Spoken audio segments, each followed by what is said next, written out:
Hey, this is Jared of Cynautical. My podcast is on alternative health and wellness. I also touch on biohacking and a few other topics as well. My podcast is available on Spotify, iTunes, also on my YouTube as well too. Check it out, and I'll see you there. In this last episode, I speak with Ashley Bradford of Faith Filled Fitness. She's a single mom juggling a busy life as a health coach while at the same time working to maximize her and her daughter's health. Her favorite phrases to stay motivated are "let's go" and "never quit." You can follow Ashley on Instagram at Ashley B Gets Fit. That's Ashley B like Bravo Gets Fit. And you can also find her on Facebook at Faith Filled Fitness. The links will be posted within the podcast description. But first, why is this a lost episode?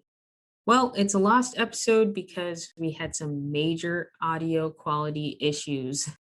And unfortunately, Ashley and I haven't been able to get back together to recreate this content.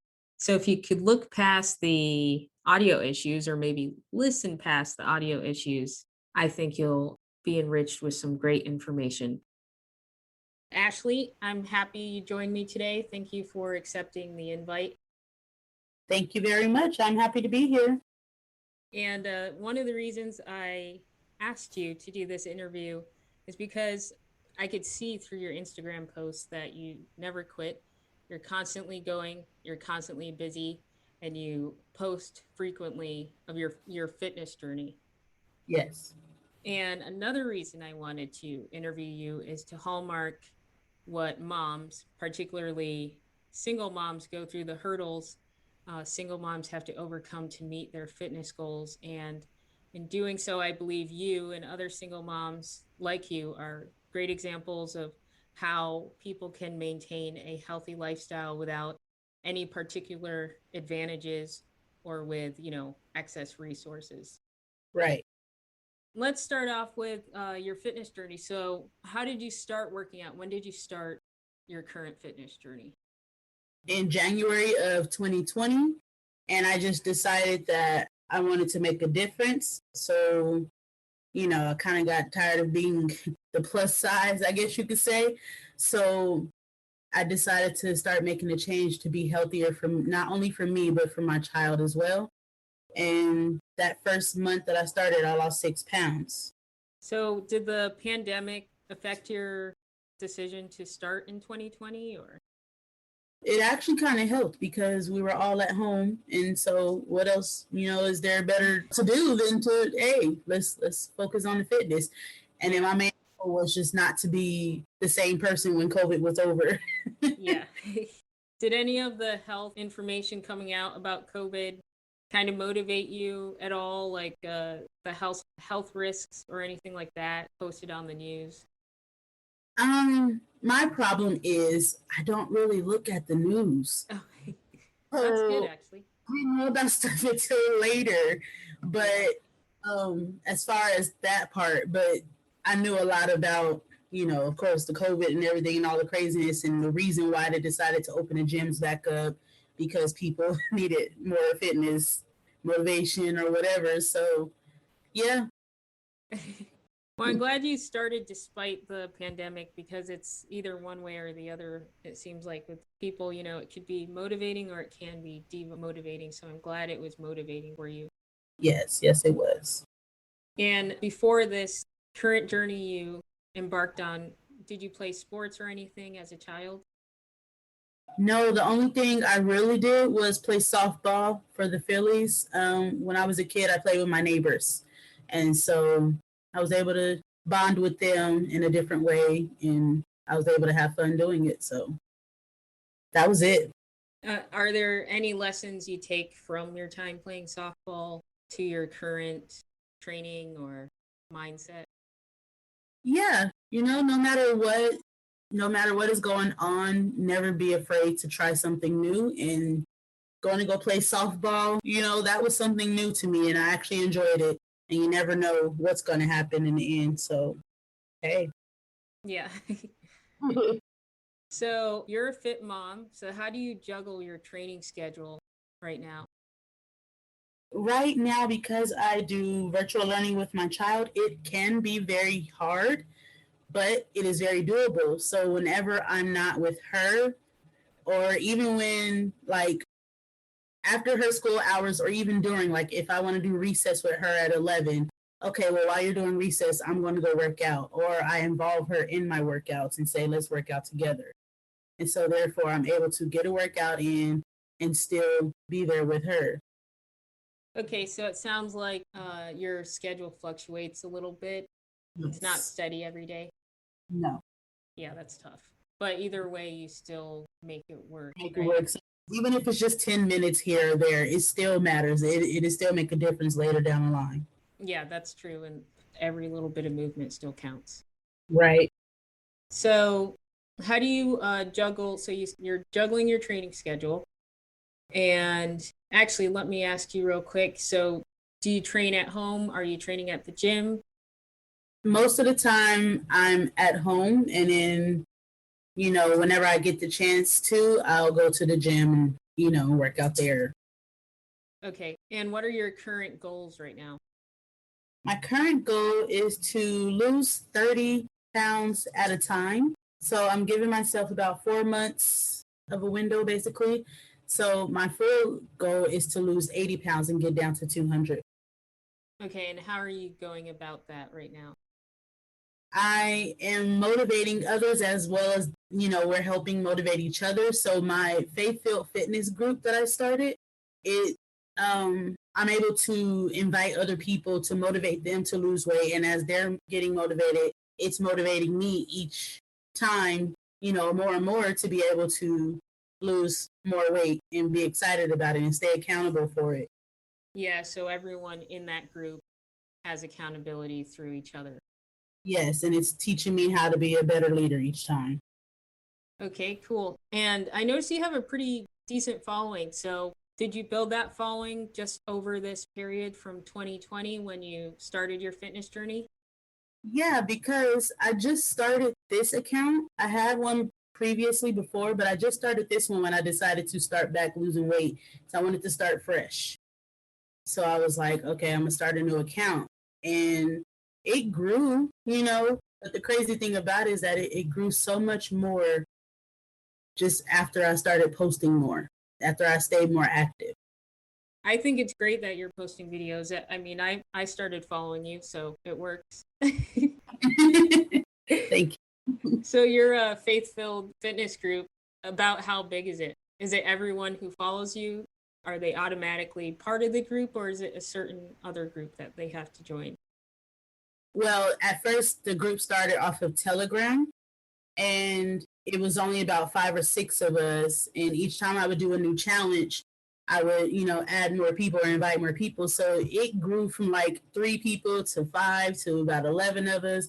And I invited those people first. And then some of them invited people once I made the Facebook group. I just did the Facebook group about a month ago. So it's still fresh. It's still brand new. And they invited people. So right now we're, I think, at 26 members.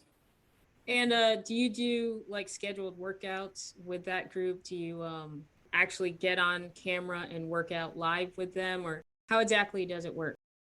I have started with the live workouts, and right now my sister and a friend of ours are working on different schedules. They help me with, with the group, and we're working on planning out a schedule for each week so that we can work out and people are more prepared for it. But right now, I'm just kind of doing pop-ups so that they'll see that I'm here. Let me be the motivation for you. Let's work out. But the future schedule is coming. Obviously, you're answering a need that people want to get motivated to work out regularly. Yes.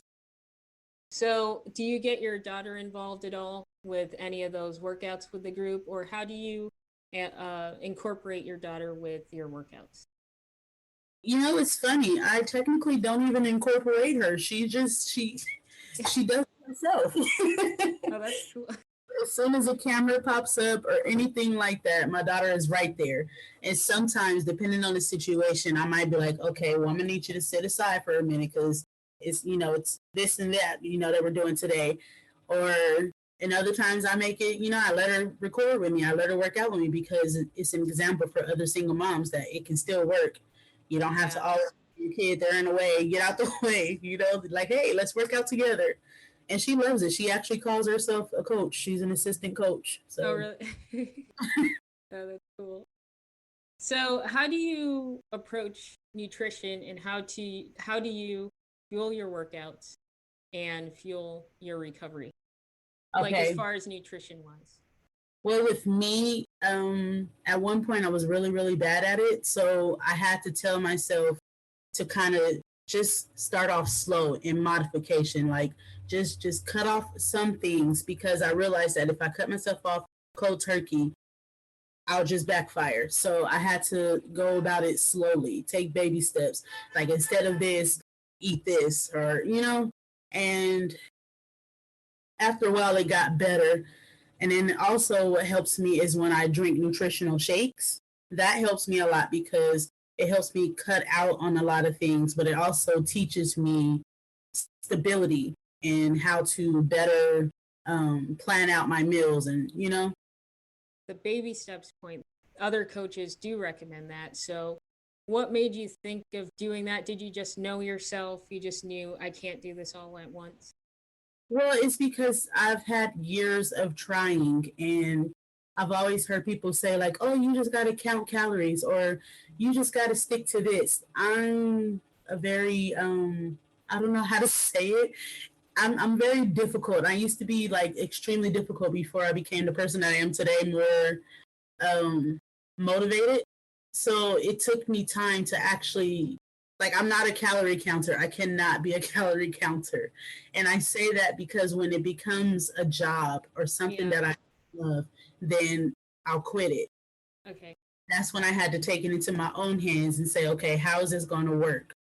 So that's the reason why I decided, okay, well, if you want a burger, just take the bun out, or, not to just start spitting out stuff that, but I had to like make it work. Instead of a burger, eat a chicken sandwich, like I had to make it work for me. And that's what I try to teach other people too. Okay. Yeah, that's smart. So do you do cheat days? Like, did you schedule a time when you can have a treat, or do you just eat other things that might be close to a treat, but not quite as unhealthy for you?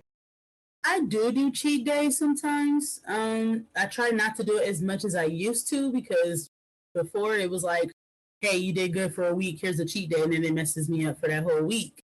So what I do is whenever I do the cheat day, like I said, instead of like a burger, I'll get a chicken sandwich with a quesadilla or a tortilla. I'm sorry.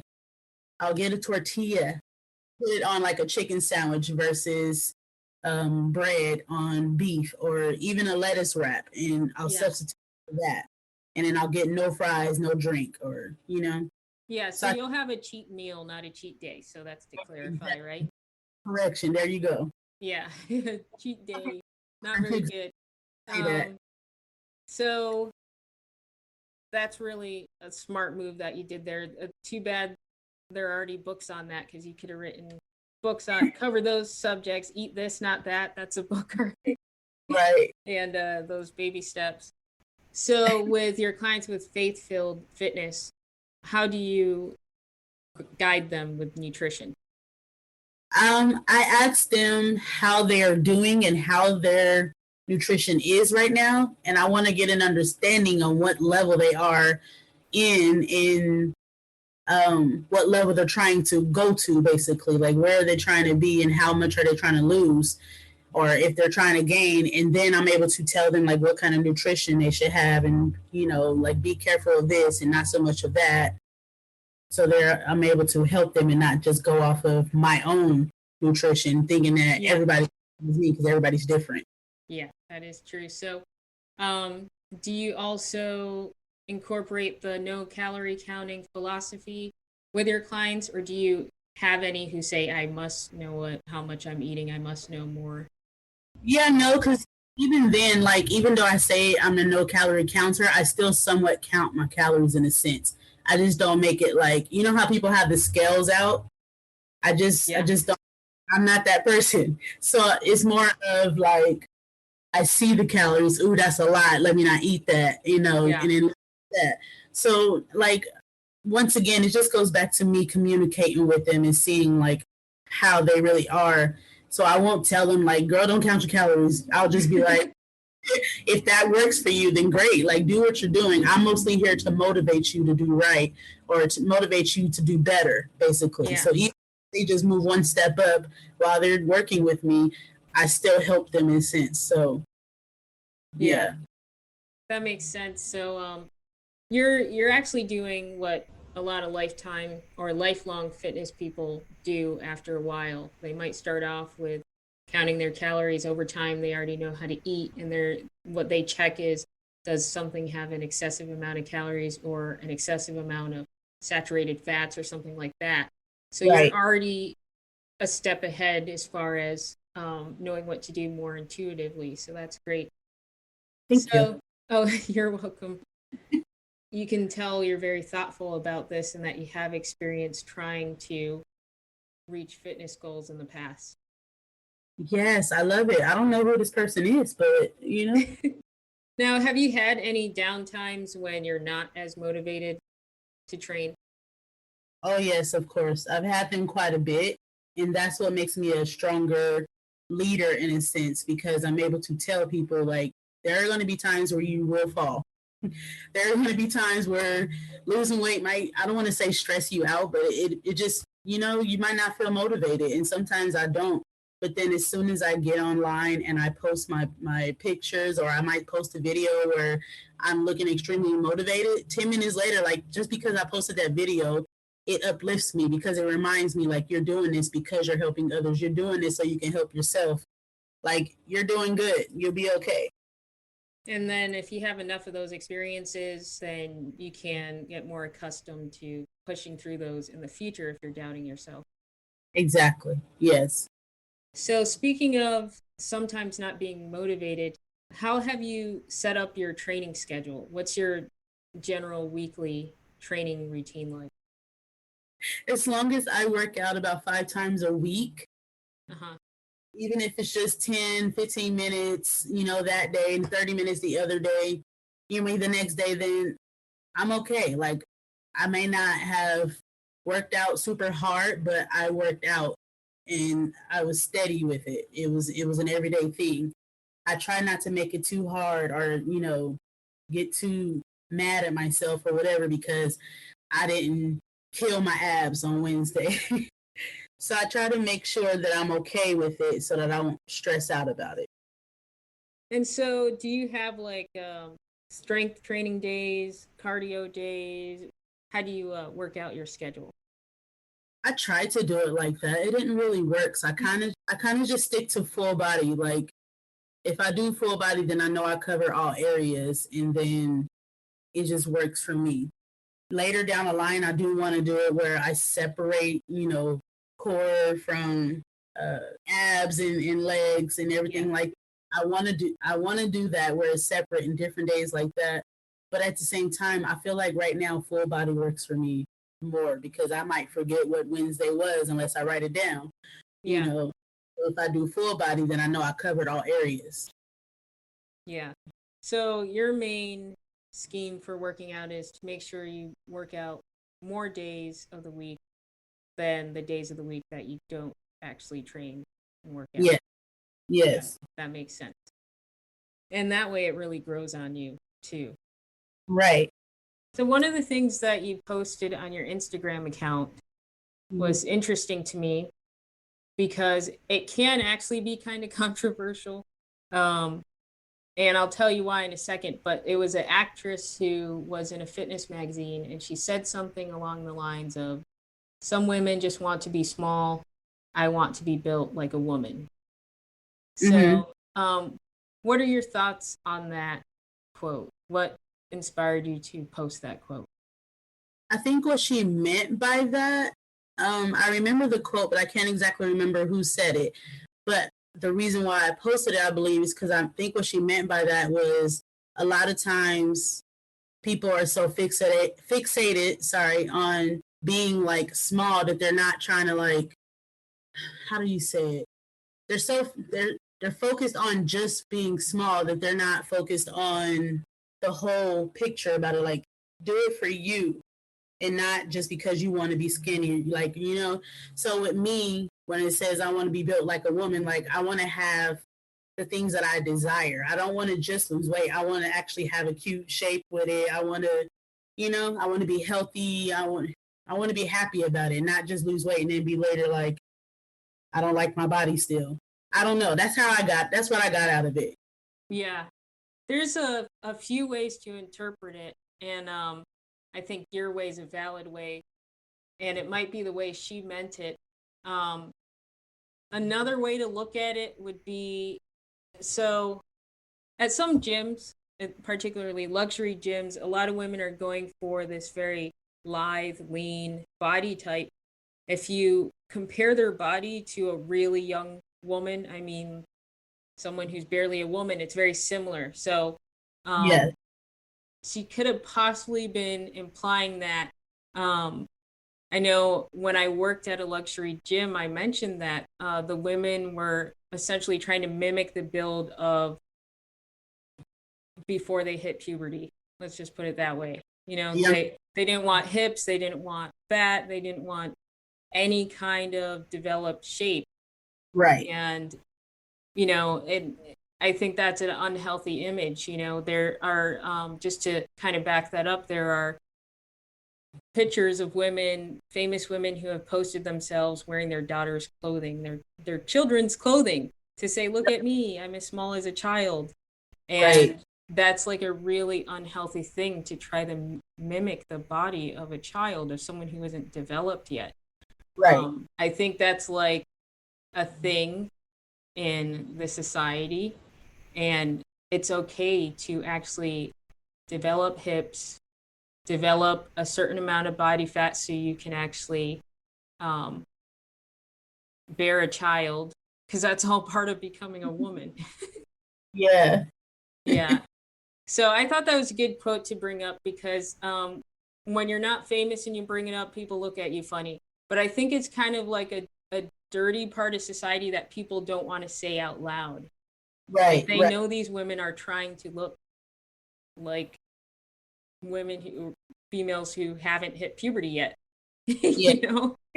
And that's just really unhealthy. So I like that quote. That was great, and thank you for posting that on your Instagram. Thank you for doing your homework. Hey, checking me out. That's all right. I love it. On the subject of like celebrities and things like that, do you have any fitness icons, or are you motivated by a vision of yourself in your mind, or something else? It could be anything. What motivates you to work out? It's a little bit of both. I saw an old picture of myself as far as like my shape and my desired look as far as that. And I thought to myself back then, like, I thought that I was like really big. And then compared to now, it's like, oh, okay, don't you wish you were, still at that size to a certain extent? And that's one thing. It motivates me not only to get back to that person, but it motivates me to get back to being healthy like that, because I was actually in an okay state. But then the other thing that motivates me is people like Monique. She lost a lot of weight and she's doing awesome. She has so much energy. Her, Jill Scott lost weight. Like, just name a few. Jennifer Hudson motivate me to like want to be like, hey, I can do it too. Yeah, and you could do it despite how difficult you might think it is, because I remember Monique used to joke about skinny girls and how she hated them. But she started working out. But, maybe at the time she made those jokes, she didn't realize that she could overcome whatever was stopping her. Exactly. And that's just like with me too. I think that's why I kind of agree with her to a certain level, because it's like I came to a point after so many years of trying where I felt like I just couldn't lose more than 10 to 15 pounds. Yeah. But then when I had lost 30, like my confidence went from, I don't know, 5 to like 30, 50, I don't know. It just boosted my confidence so much that I was just like, who is she? This girl can do things. Let's go. What's next? So it's very, very motivating. It's very fun once you reach higher levels, once you feel like you can do so much more. So, do you have any final motivating words for listeners? It goes back to me saying never give up, like no matter what. Because there's been so many times where I have wanted to give up. There's been some times where I've came so close to just giving up, and I didn't, and I'm glad. And I feel like that's what people need to remember. You're not alone. You can do it. Don't give up. Keep pushing. Just because you had a few bad days, tomorrow's another day. Start over. Yeah, that's true. So, Ashley, thank you again. I learned so much about what motivates you, what you overcome as far as meeting your current fitness goals. So, listeners can check out Faith Filled Fitness on Facebook, and they could also check you out on Instagram. Yes. Thanks again, and I hope you can join me for another podcast. Sure, anytime. And thanks for the invite. This was fun. I love it.